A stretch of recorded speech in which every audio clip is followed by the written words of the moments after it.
when I started filming Just the Way You Are, which was really bad timing for it to hit me all at once.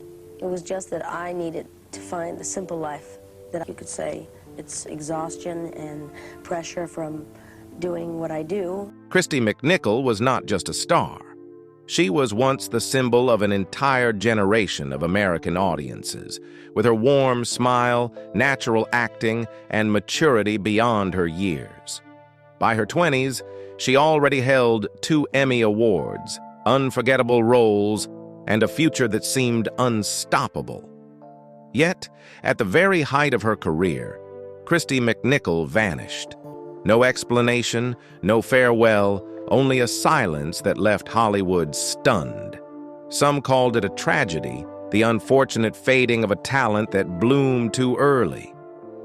Others said it was the one moment she truly saved herself. The question has haunted for decades.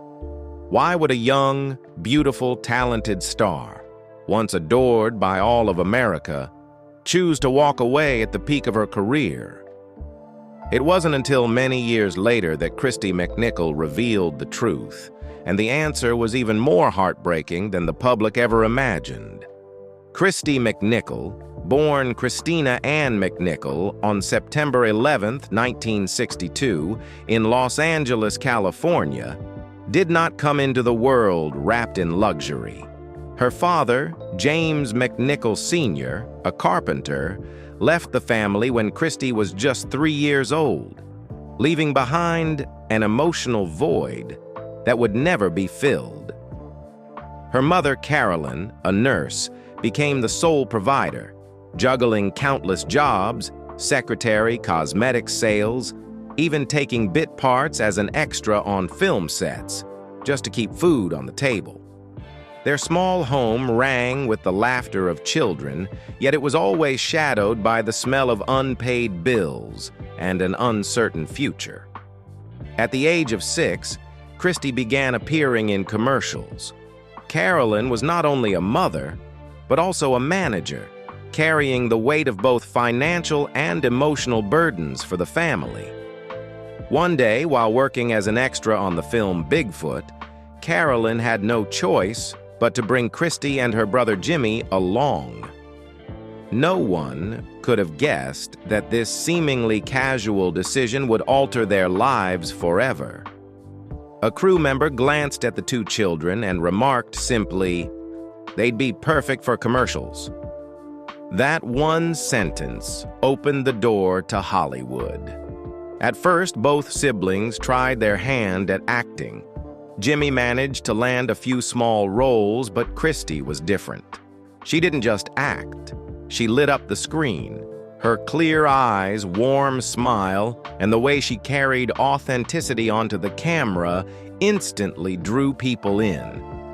From early commercials to sitcom appearances, Kristy quickly rose to become one of the most sought-after teen faces.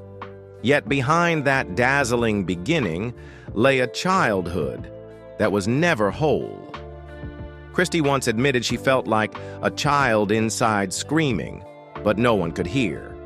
In one recollection, she told her mother, "I always felt like you were the child." Carolyn replied, "Yes, and you were the mother." It was a bitter truth about the role reversal in their family. Kristy was forced to grow up far too soon. Her co-star, Sada Thompson, on the series Family, once described Kristy as a little grown-up. But the price of that maturity was a stolen childhood. While her peers were playing with dolls or riding bikes on the street, Kristy was learning how to shoulder burdens, becoming the emotional anchor for her mother and siblings. She later confessed, "I was never really allowed to be a child." The absence of her father, her mother's relentless struggles, and the pressure of stepping into an adult role shaped Kristy from the very start. She entered Hollywood not with starry-eyed dreams, but as a child already accustomed to carrying weight, finding on stage and screen a temporary escape, only to discover, in cruel irony, that it became the cage that locked away her childhood forever. In 1976, at just 14 years old, Christy McNichol landed the role of Buddy Lawrence in the television drama Family. It was also the moment she officially adopted the stage name Christy McNichol, a name that quickly became synonymous with the image of America's sweetheart. The role of Buddy not only catapulted her into fame, but also earned her 2 Emmy Awards, making Christy one of the rare teenagers the entire country watched closely. On screen, Buddy was strong, outspoken, and unafraid to confront difficult questions about love, sexuality, and growing up. But Family, 1976 to 1980, was far more than an ordinary family drama. It was the first American primetime series daring enough to put taboo issues on screen: divorce, homosexuality, teenage sex, even abortion. At a time when television still played it safe, Family shifted the standard, opening a direct conversation with audiences. And Christy, as Buddy, became the most authentic teenage figure television had ever seen.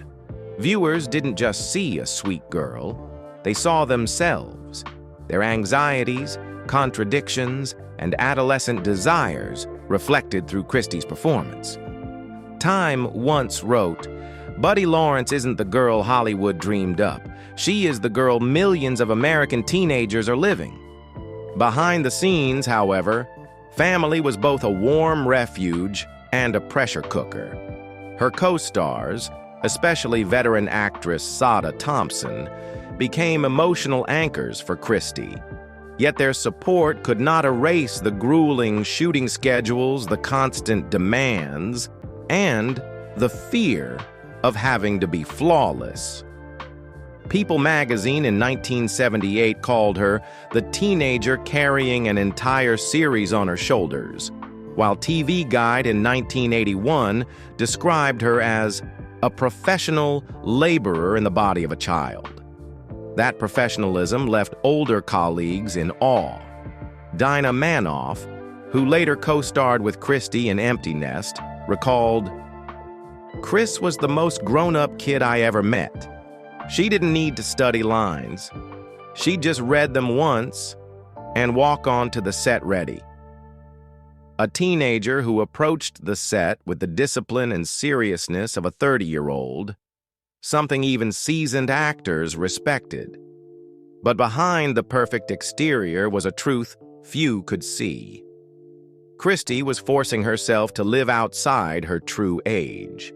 Beyond the relentless work pressure, she endured darker experiences even in spaces that were supposed to be safe. In a 1989 interview, Christy revealed that a director she trusted once propositioned her inside his trailer. The incident left her panicked, questioning whether she was being pulled into a world where youth and innocence had no protection. It was the moment she realized, in her words, something very, very bad was happening to her life. This mixture of light and shadow defined Christy's stolen youth. She admitted, "From a very young age, I was a professional, earning money and carrying responsibility. I wasn't living the life of a child. I was living the life of a 30-year-old. Each time the crew called action, she poured every ounce of energy into her role, but the moment cut was called, she reverted into, as she described, a small, sad animal lost in the dark. The cost was an emotional breakdown building over years." By her 20s, Christy collapsed. Sleepless nights, constant tears, crippling anxiety. Her weight dropped to just over 90 pounds, sparking tabloid rumors of drugs and alcohol. But Christy denied it all, insisting her problem wasn't substances but a psychological breakdown, a delayed reaction to a childhood forced into premature adulthood and invisible wounds left untreated. To audiences, Christy remained a shining star. But to herself, early success was a gift wrapped in burden. There was no room for mistakes, no time to grow at a natural pace. She had no choice but to walk a tightrope of constant tension. That was the dark side of always being strong, a ticking time bomb that, when it exploded, shattered not only Kristy, but also left Hollywood stunned.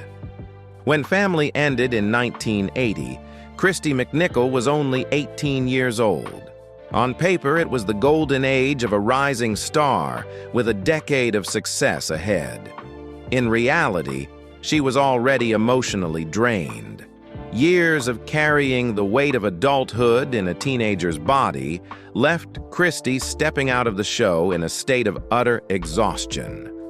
Instead of taking a moment to breathe, she dove headfirst into Little Darlings.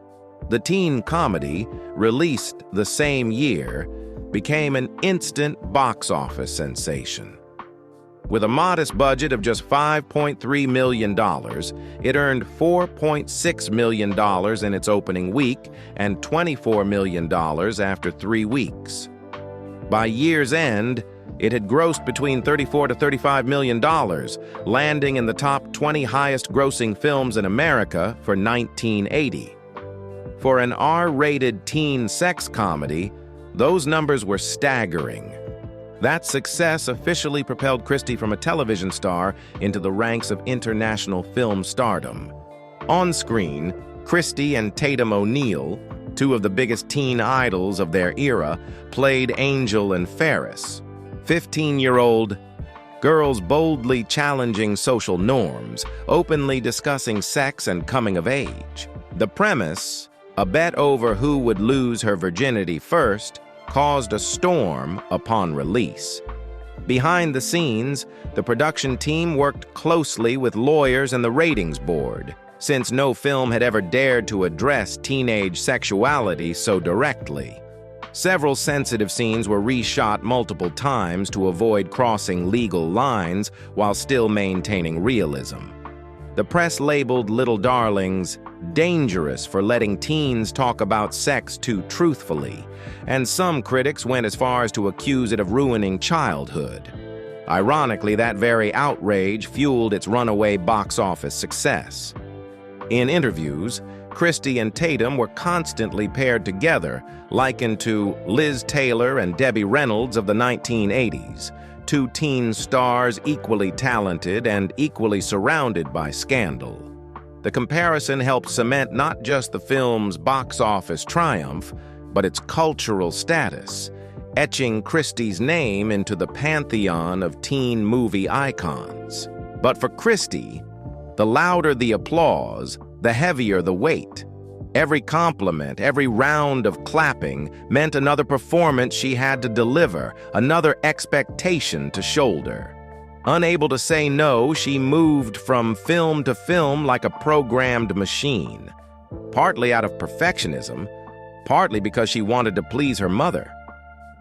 "I live to work," Kristy admitted. But the more she worked, the further she drifted away from herself. When Kristy could no longer bear it, she began to push back. For the first time, people saw her act out in mischievous, even reckless ways, joining in childish antics she had never before allowed herself. It was her way of reclaiming a stolen childhood, however belated. Co-star Dinah Manoff later recalled that Kristy sometimes behaved like a kid who had been repressed for too long, suddenly bursting out. Fame cast a glittering light over Kristy, but it also obscured the truth. Inside, she was just a young woman struggling to keep her balance between the crushing weight of stardom and the simple desire to live as a normal teenage girl. That was the real price of glory, a debt only Kristy herself had to pay. But before the frenzy of Little Darlings had even faded, Kristy made another mark with Only When I Laugh, 1981, adapted from a Neil Simon screenplay. This time she played Polly, the daughter of a hard-drinking actress portrayed by Marsha Mason. It was no longer the role of a charming teenager, but a character layered with conflict, torn between love and disappointment for her addicted mother. The performance earned Kristy a Golden Globe nomination for Best Supporting Actress. a feat few believed possible for a 19-year-old star. Behind the scenes, the film revealed Kristy's transformation. At first, Neil Simon doubted whether a teen idol could handle such a demanding role. But after the very first table read, Marsha Mason remembered. Kristy walked into the room, and everything went silent. She brought truth into every line. On set, Kristy spent hours in private conversations with Mason, observing her process, then drawing from her own painful experiences to shape her performance. Director Glenn Jordan recalled, "She had this uncanny ability to turn real sorrow into art, and that's what the audience felt. Yet this triumph carried a bitter irony. The more Kristy proved herself a serious actress, the deeper she sank into exhaustion.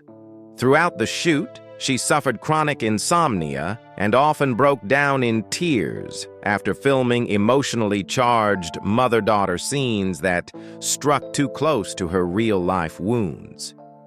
One report at the time even revealed that Kristy had to step away from set for a few days to regain emotional stability, a detail the crew tried to keep quiet to protect the film's box office. When Only When I Laugh premiered, critics hailed Kristy as the unexpected highlight. The New York Times even wrote, "She is the reason the film convinces." But behind the applause and praise, Kristy grew only more weary. Once again, her career proved to be a double-edged sword, lifting her to new heights, while simultaneously digging deeper into wounds she had no time to heal. After the success of Only When I Laugh, 1981, Christy McNichol entered the new decade with high hopes of conquering the big screen. That chance came with Just the Way You Are, a film shot in France, where Kristy played Susan Berlanger, a gifted flute player with a leg deformity. The character wore a metal brace, forced to learn how to accept her imperfections and discover love through honesty rather than a polished facade. The script bore striking parallels to Kristy's own life. A young woman forced to live inside a flawless shell, but underneath weighed down by insecurity and wounds. No one realized that by taking on the role of Susan, Kristy was stepping into a battle that mirrored her own fractured spirit. In 1984, the production moved to Paris. Even before filming began, Kristy was showing signs of collapse, sleepless nights, mounting anxiety, and her weight dropping to around 95 pounds. In her journal, she wrote of nightmares, waves of panic, and despair without cause. Friends recalled how she often cried alone in her hotel room at night, only to wake the next morning and put on a radiant smile for the cameras. On set, she pleaded with her manager, "I'm not okay. I can't keep doing this." The only response she got was a cold reassurance. "Don't worry, you'll be fine." That was the moment Kristy realized she had been abandoned in the machinery of a ruthless industry. Halfway through filming, Kristy finally broke. She suffered a full emotional collapse, sobbing openly on set. Production was forced to shut down, and doctors diagnosed her with severe clinical depression and anxiety, conditions that had been building for years. It was the first time she had to walk away from a major project in order to seek treatment. Hollywood quickly moved to cover it up.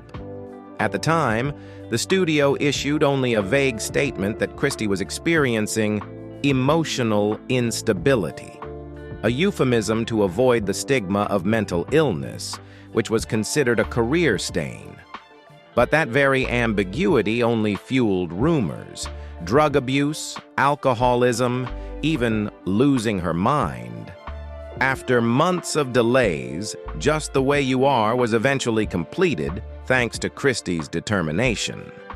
The film was released in 1984, but it failed to meet box office expectations, despite its tender romantic story set to classical music, earning warm responses from some viewers. Still, the public was far more fixated on the mystery of Kristy's disappearance during production than on the film itself. From that point on, her career took a different turn. Just the Way You Are was not just another film. It became a milestone, marking the first time a teen idol had visibly collapsed on set. It was also the first time Kristy chose to put her health above her work, a rare act of self-preservation, but one that ensured Hollywood would never look at her the same way again. The rumors didn't fade after a few months.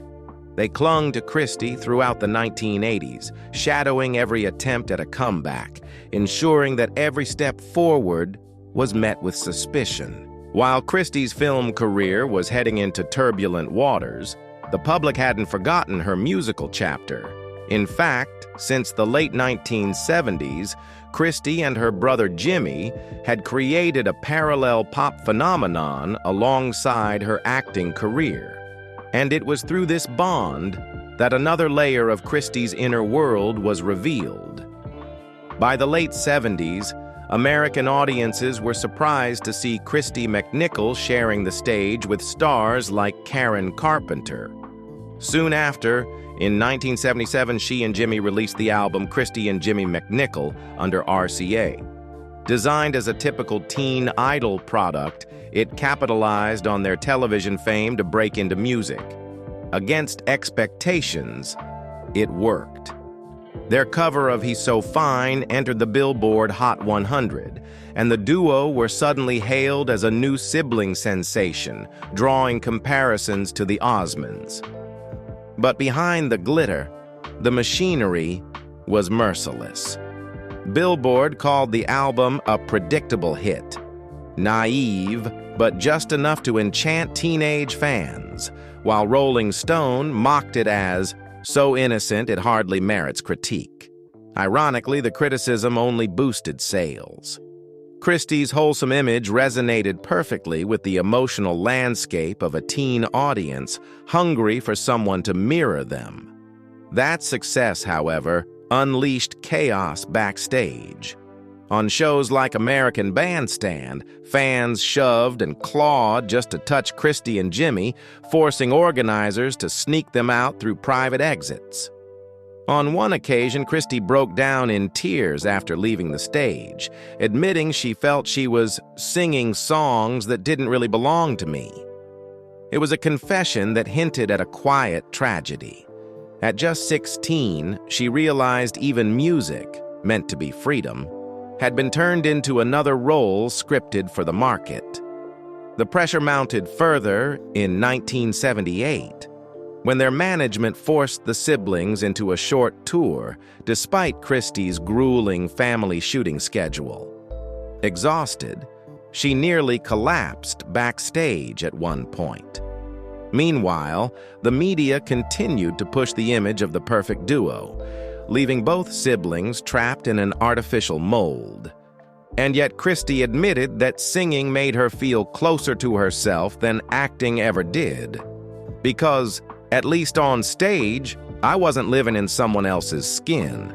But the commercial machinery, record label demands, and endless expectations turned even music into another form of chains.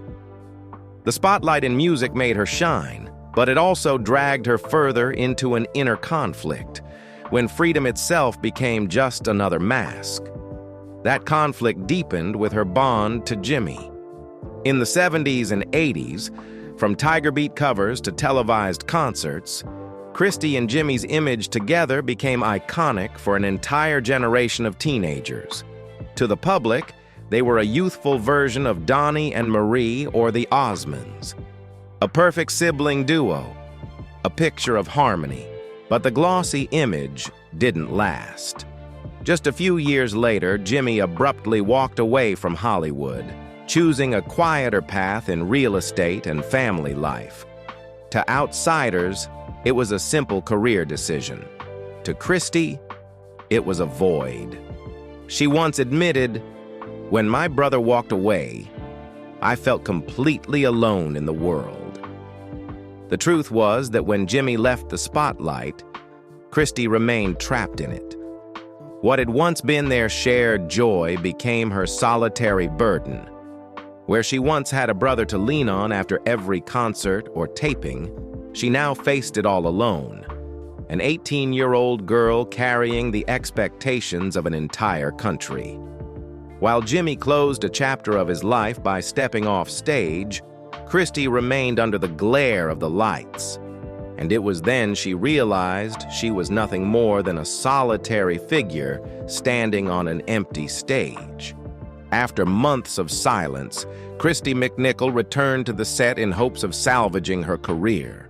But the light no longer shone as brightly as it had in her teenage years.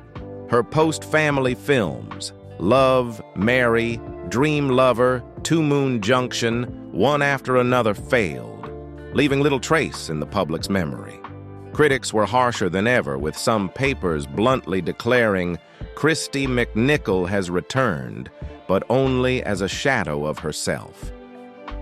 In 1988, it seemed as though a miracle arrived when Kristy was cast as Barbara in NBC's sitcom Empty Nest. The show ran for 7 seasons and quickly became one of the most popular series of its time. For audiences, it was a dazzling rebirth. But behind the scenes, it was a draining battle. In a 1990 interview, Kristy admitted, "Every time I stepped onto the set, I had to take medication just to stay balanced. Otherwise, I couldn't have made it through." Those present witnessed a haunting contrast. Kristy beaming, quick-witted, effortless on camera, then minutes later, collapsing into panic once the lights went out. One unnamed colleague recalled, "On set, she was a professional. Off set, she'd go silent, her eyes empty, as if she had just taken off a mask." Guest star Betty White summed it up in one piercing line. "Kristy was one of the most disciplined and the most fragile actors I ever met." The pressure came not only from illness, but from intruding rumors. Tabloids began speculating about Kristy living with her close friend Ina Liberace. In the 80s and 90s, Hollywood was far from ready to embrace a female star rumored to be gay. The whispers weighed heavily on Kristy and made NBC uneasy, threatening the family-friendly image of Empty Nest. A few tabloids went further, maliciously claiming that Kristy's personal instability was spilling onto the set. By the 5th season in 1992, Kristy could no longer endure. NBC hastily wrote her character, Barbara, off to Europe, a flimsy excuse for her sudden exit. At last, the official diagnosis was made public. Kristy suffered from bipolar disorder. What Hollywood had long hidden behind the vague phrase, chemical imbalance, was now undeniable. But with it came the closing of a career she had carried since the age of 11. Afterward, she appeared only sporadically in minor roles, until 2001, when Kristy announced her retirement. That day, she wore a simple dress, no makeup, and stepped out with a relieved smile. Her farewell was brief, but it silenced Hollywood. "It's time for me to play the greatest role myself." After leaving Hollywood, Kristy McNichol all but disappeared from the screen. But she did not disappear from life. In Los Angeles, she chose a quiet path, teaching acting at Valley College, joining community choirs, and finding healing in music. Rare glimpses in local newspapers showed her standing among ordinary people in a choir, blending her voice with theirs. No stage lights, no applause, only pure joy. For a star who had spent her youth under relentless cameras, this was the freedom she had always longed for. Away from fame, Kristy rediscovered herself in simple things. She practiced yoga regularly, not just for health, but to learn stillness, to breathe, to listen to her body after years of being driven by Hollywood's exhausting pace. On the tennis court, she was no longer a celebrity watched by thousands, but just a woman laughing with friends, savoring a freedom she had never known in her youth.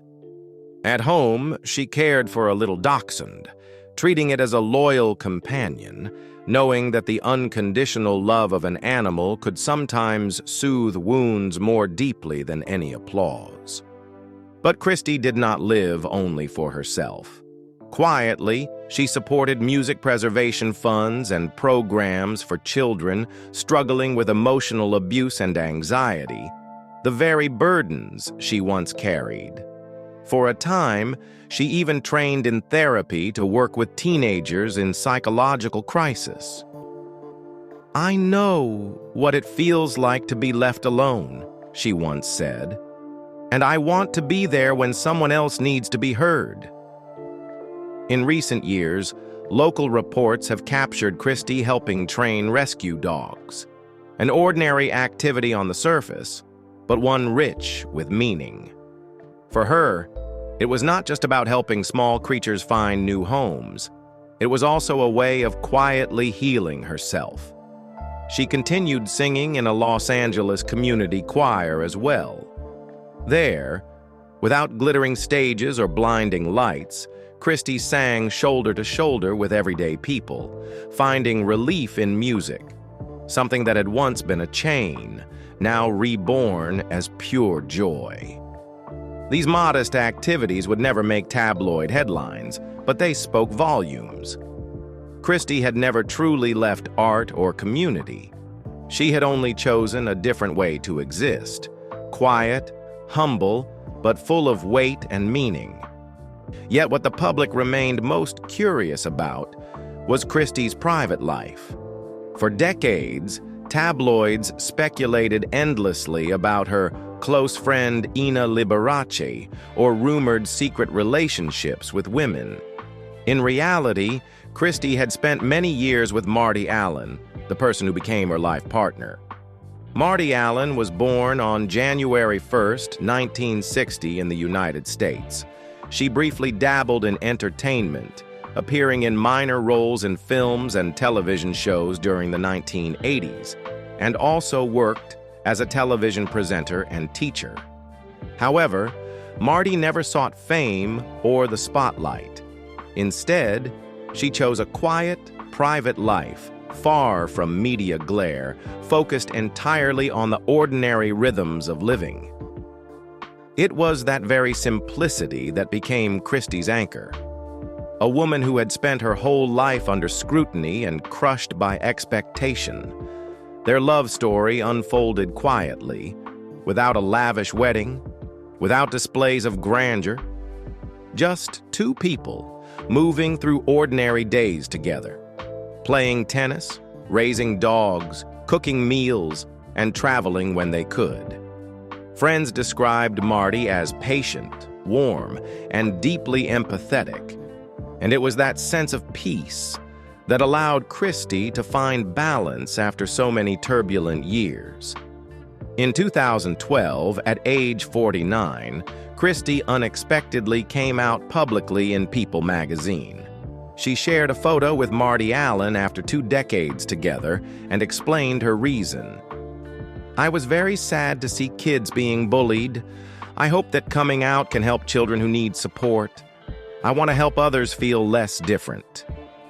Her representative, Jeff Ballard, emphasized that it was her way of coming out about who she really is. The decision was not just a private confession, but a humane response to everything Kristy herself had endured. She recalled in a 1989 interview with People that while filming in 1982, she cried constantly, worried constantly, shook like a leaf, panicked, sobbed, and felt lost. Yet Hollywood at the time buried the truth. Rumors of drugs, drinking, even losing her mind left Kristy further wounded. That made her 2012 revelation a defining closure. She was no longer letting others write her story. She stepped into the light to offer hope to the next generation. Today, Kristy and Marty Allen continue to live quietly, away from the noise. They play tennis, raise dogs, travel, and sing in a community choir. Her representative confirmed, "She is very happy and healthy, and she enjoys living a very private life." In a Hollywood known for devouring youth, Christy McNichol's life has closed like a paradox of beauty. The very spotlight that once broke her also gave her the strength to tell the truth, to live authentically. After decades of rumors, judgment, and fear, Kristy finally found the greatest role of her life, simply being whole. And just when it seemed she had vanished forever, Kristy surprised everyone by reappearing in June 2025 at the Hollywood show in Los Angeles. At 63, she stunned with her youthful look, radiant smile, and vibrant energy.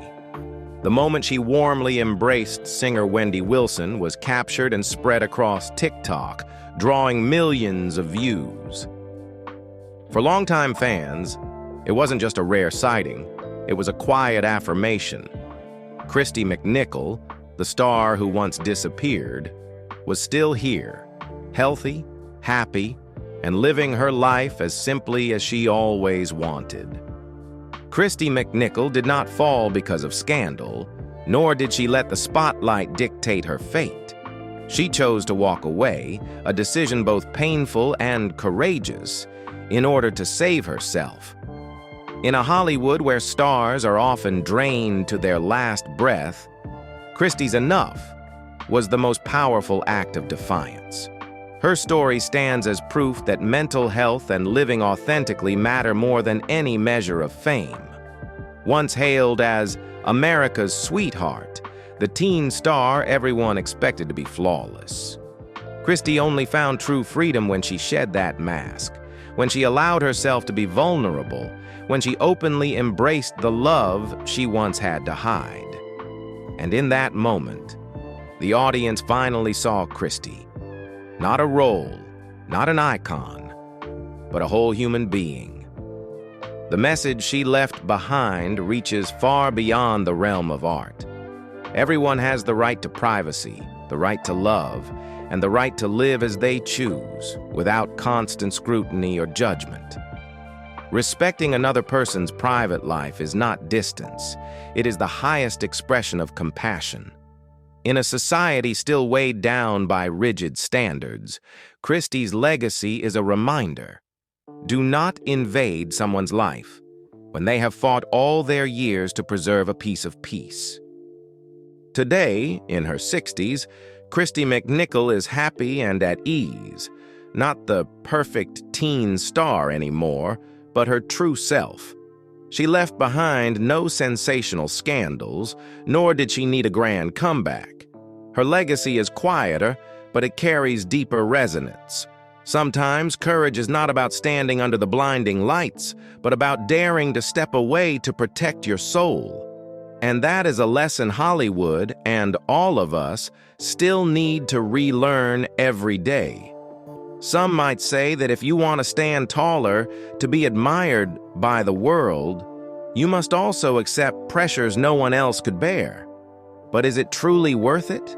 If it means you can no longer be yourself? If it were you, would you choose the dazzling spotlight or a quiet life of freedom? Share your thoughts in the comments. And if Christy McNichol's story touched your heart, don't forget to hit like and subscribe so we can continue exploring more emotional journeys of Hollywood's legendary figures.